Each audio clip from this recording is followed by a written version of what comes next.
అమర్నాథ్ రెడ్డి అనే నేను శాసనసభ సభ్యునిగా ఎన్నికైనందున శాసనం ద్వారా నిర్మితమైన భారత రాజ్యాంగం పట్ల నిజమైన విశ్వాసం, విధేయత చూపుతానని, భారతదేశ సార్వభౌమాధికారాన్ని, సమగ్రతను కాపాడుతానని, నేను స్వీకరించబోయే కర్తవ్యాన్ని శ్రద్ధాశక్తులతో నిర్వహిస్తానని దైవసాక్షిగా ప్రమాణం చేస్తున్నాను.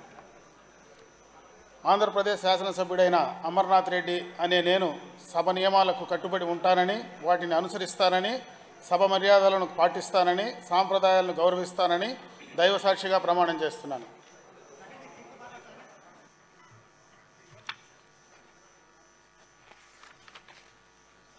శ్రీమతి మాధవి రెడ్డప్ప గారి